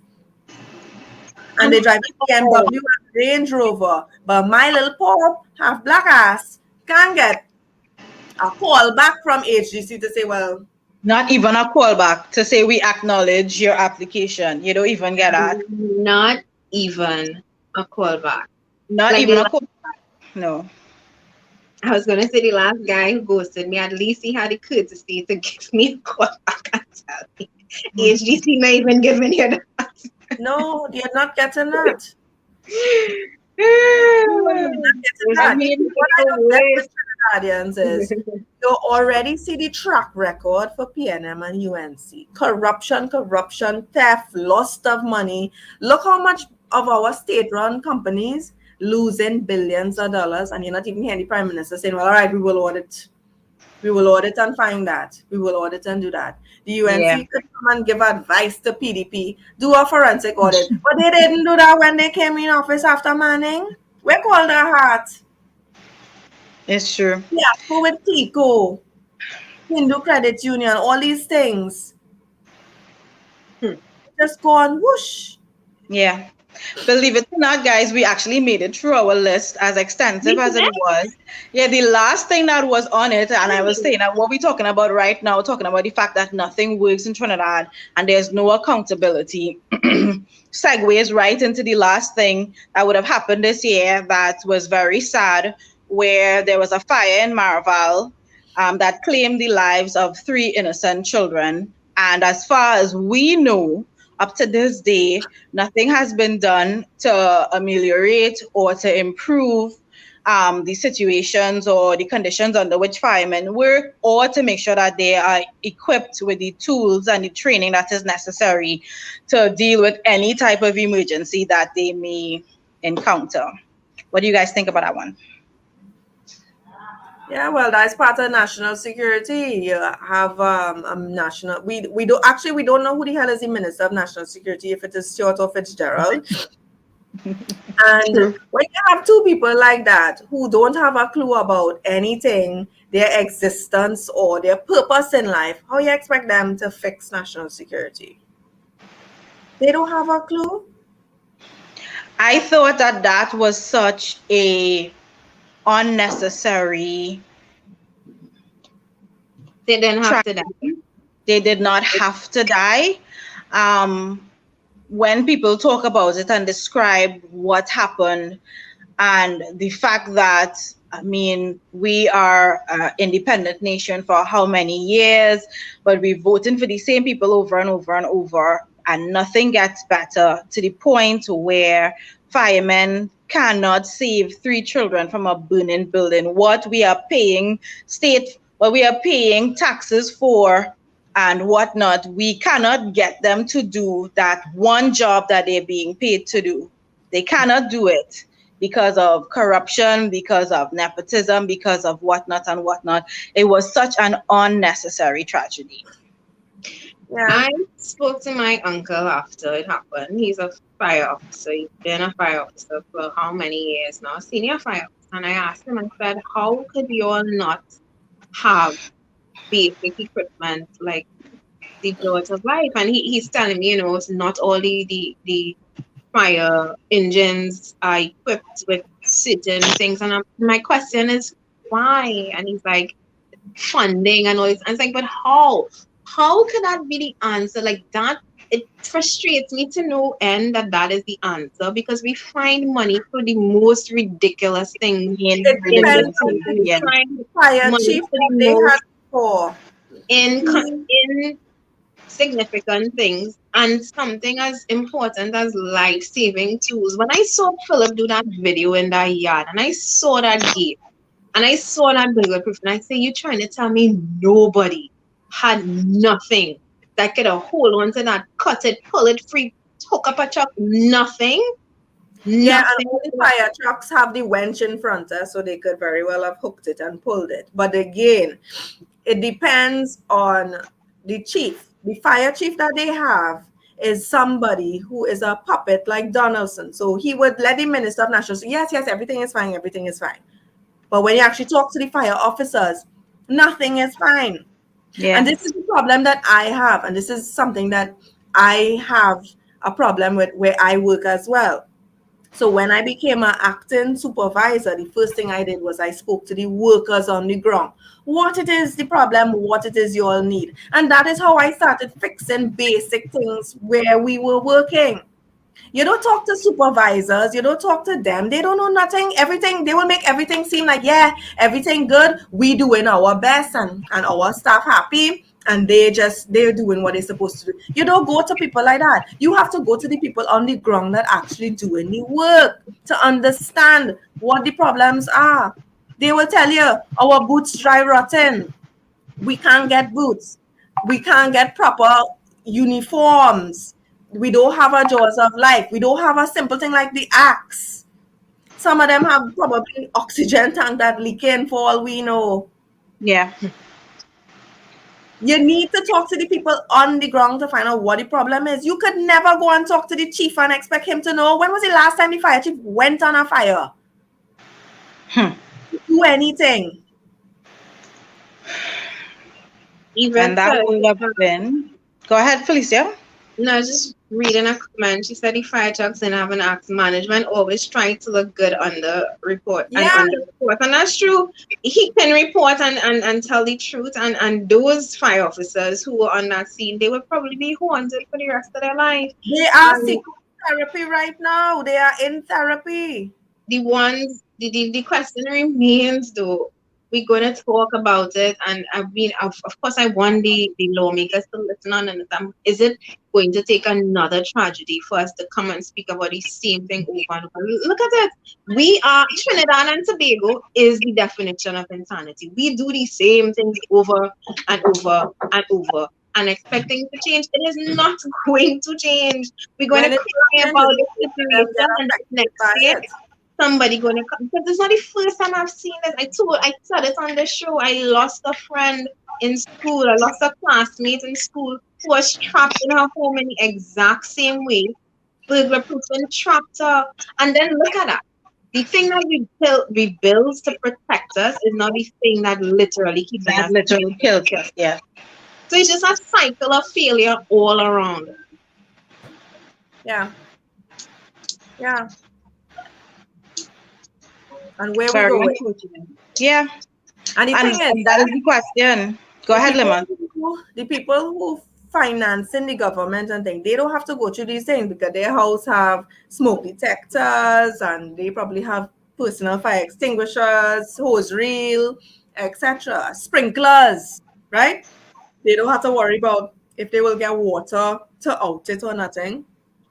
They don't have these issues to worry about. They probably put the fire suppressant in the house and those walls that prevent fires from spreading, etc. Right? They have money to do Yeah. that. Whereas if you light a match in lava until the whole of the hill could go up. Yeah. The the problems that face poor people is not the same problems that face those who have. And Exactly. we have to see that, and we have to understand that. And the reason why there's such a very stark division between the haves and the have-nots is because those who have and those who are also responsible for making sure that there's equal distribution. They don't want it to be equal. They want some people to be begging and on a handout. They want listen, and there's a whole other topic here itself.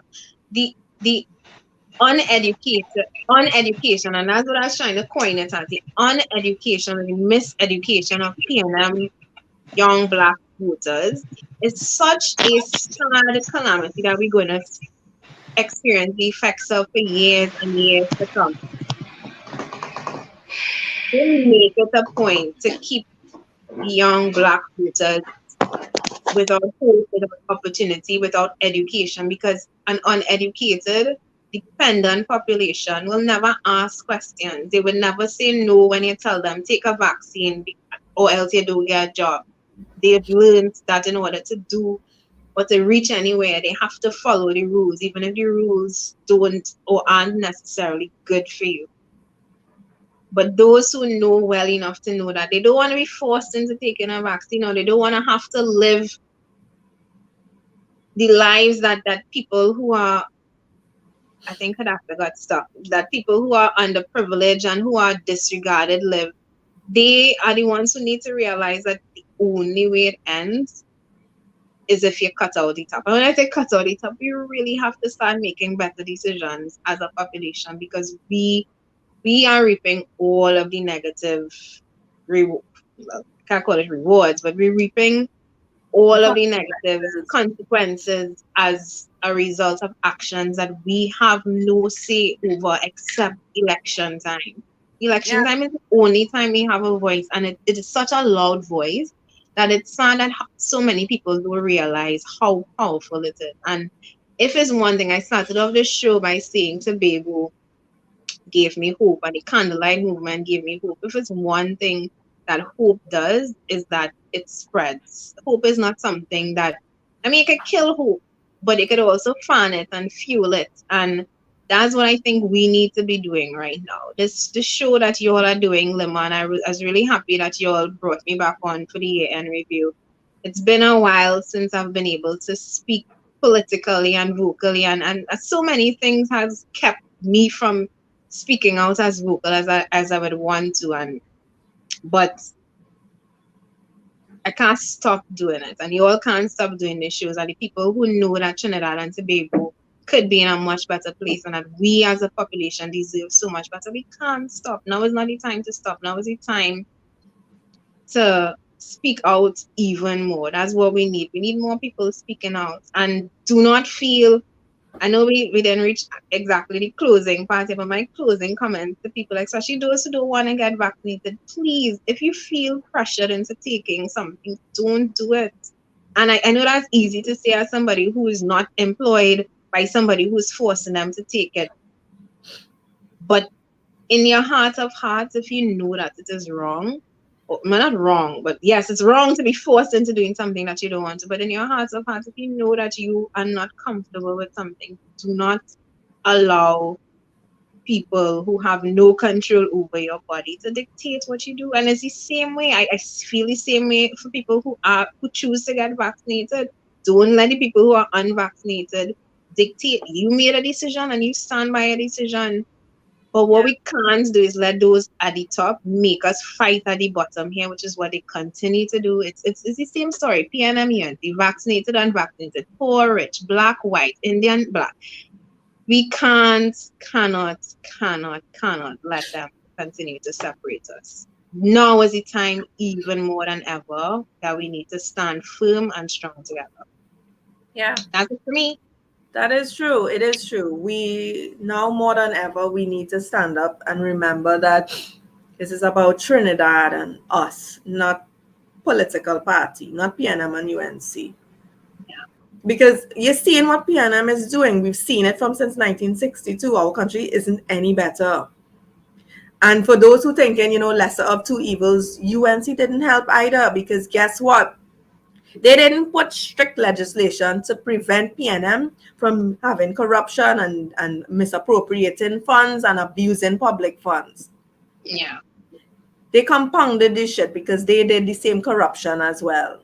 They have their 1% financiers, that thing. So therefore, PNM and UNC clearly are the same thing. They do the same thing. In order for us to change, we actually have to change. You can't get change doing the same thing over and over. You have to change. And this is where we are at. We are at that curve where we have to change. Trinidadians have to realize that we are the ones that will feel the brunt of any fallout, not them. Yeah. Anything hits out, we will feel it.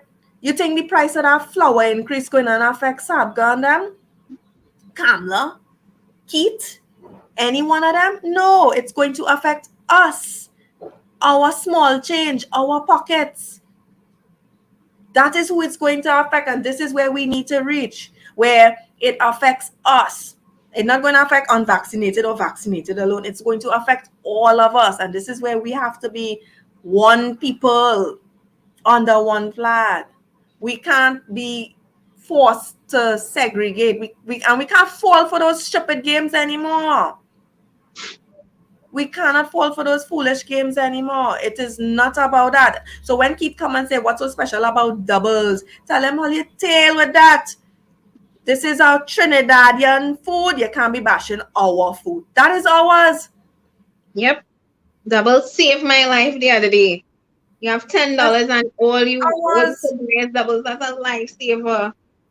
But All look at the foreigners the who way we come. went That's after the first Petty thing is they the way want. we should go after Keith Rowley when he said that. We just really know to band together for the wrong Yes. boy. Because Yes, we every do. Trini, black, white, Indian, Greek, whatever you are, you have eaten a doubles and you have enjoyed it. So when Keith Rowley said that, we were supposed to tell him, hold your whole. Yeah. He was talking about Wendy doubles, not the regular doubles everybody are custom eating. Let he go so with that. It's the same thing when they use trigger statements like that, or when Kamala come and talk about, oh, the blank man. If she don't have the balls to say this black man, or this blasted man, then don't say nothing at all. And they Yeah. do these things to trigger people, and people have to understand that and realize that. Look who just had the balls to say black, the black hen chicken, kiss my ass, etc. It's Progressive Empowerment Party. We have the balls to say it because it is true. All it don't fall for that foolishness. The only way we coming out of this is with all of us together. PNM and UNT okay with leaving people behind. Progressive Empowerment Party is not about that. We not into that. We cannot move forward as a country without every single citizen. And that's where we need to be.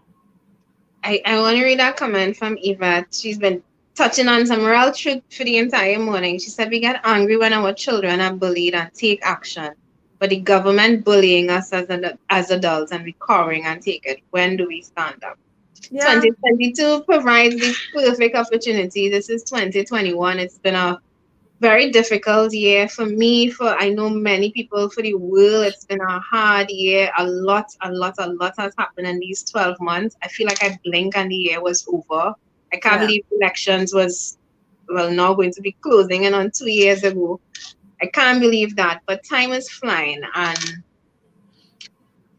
time is also presenting opportunities for change Yeah. and good change. Because this year, like I said, my two positives were the Candlelight Movement and the PDP win in Tobago, which both prove that we as Trinbagonians, we do know how to stand together. We just have to have the right thing to pull us together. And I don't know exactly what that's going to be yet, but I know it is possible. I know it is coming, and I will continue to fan those flames of hope because it has to spread and infect all of Trinidad and Tobago. Yeah. I have to go now, but I want to thank you and Hadassah Lima for having me on this morning. I love.